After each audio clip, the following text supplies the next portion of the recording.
Ayan, so mga kaibigan, dito na naman tayo sa ating munting garden. Ito yung ating pinakang stress relief. Ayan, di ba? At for sure, yung bawat isa po sa atin ay mayroong talagang stress na tinatawag yan. Dahil kung alimbawa nandito ka sa syudad, no? Nasa syudad ka, so lahat dito halos binibili, binabayaran. Pag dumating na yung bill ng kuryente mo, ng tubig mo, pinagsama-sama mo yung gastos mo sa mga estudyante mo or sa pagkain at sa mga bayarin. Talaga namang ma-stress ka. Pero ito yung isang paraan, mga kaibigan, na pwede nating balingan ang ating stress sa buhay. Kapag nandiyan ka na sa garden mo at nakikita mo na maganda yung resulta, no? Kumbaga nababawasan, hindi man nawawala. Kumbaga nababawasan yung mga alalahan mo, parang nakakahinga ka ng maluwag, di ba? So, ito guys, dito sa pag-garden, kagaya niyan, instead na ilagay natin diyan yung mga halamang namumulaklak, magaganda, inilagay natin sa ating paso, yung talagang pwede mong mapakinabangan, no?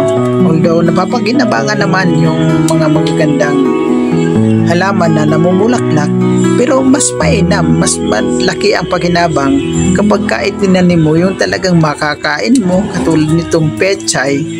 Ito guys, na pechay na to, 2 linggo pa lang ito, katulad niyan, sinira ng insekto, kaya medyo nabansot siya, pero naka-recover siya.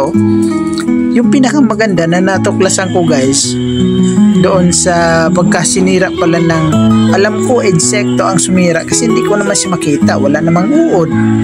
Nakikita ko putol-putol na yung dahon ng aking tanim na pechay. Possible na yung sumisira guys ay yung ibon, marami kasi ditong ibon, pero ginawan ko ng paraan guys, sinubukan ko lang, epektibo pala.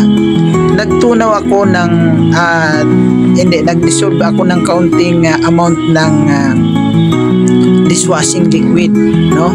Doon sa siguro sinubukan ko lang mga 2 basong tubig, tapos mga 3 or 4 na patak ng dishwashing liquid na Joy, and then pinabula ko yun ng kaunti, medyo bumula, nilagay ko siya doon sa pang-spray, and then in-sprayhan ko guys yung tawag nito, yung halaman.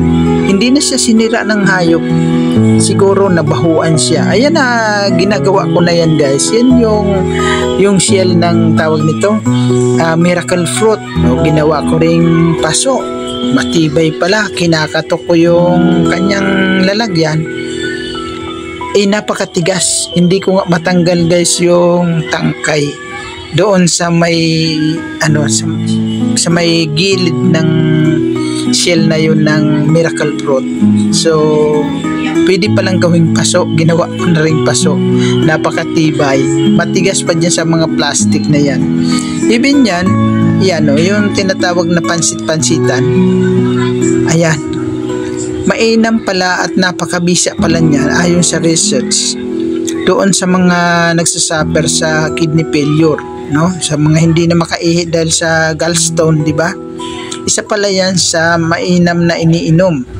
Papakuluin mo lang, and then ilaga mo lang ng kaunti, huwag naman yung sobrang laga, tapos yan na ang inumin mo. Wala naman siyang lasang kung ano.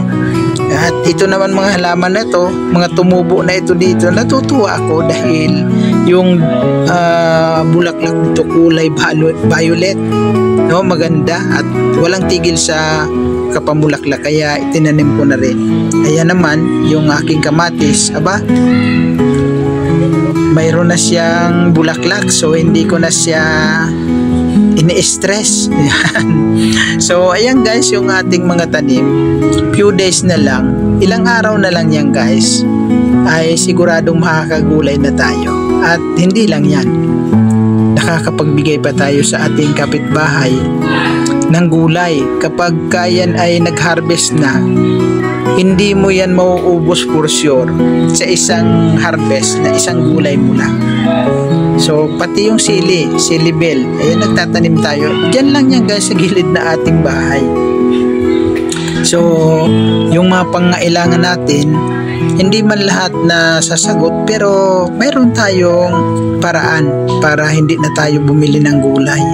Ayan guys, yung sinira ng hayop po. Pero ngayon na inisprayan ko siya ng Joy dishwashing liquid, no, na tinunaw ko nga sa tubig. Ayan na, naka-recover na siya. Meron talagang paraan. Kapag sinisira ng hayop yung ating pananim, mayroong paraan para hindi na muli sirain. Ayun nagtuloy-tuloy na siyang tumubo ng maayos, at for sure maganda yung tubo niya kasi mga organic fertilizer guys ang mga nilagay namin dyan.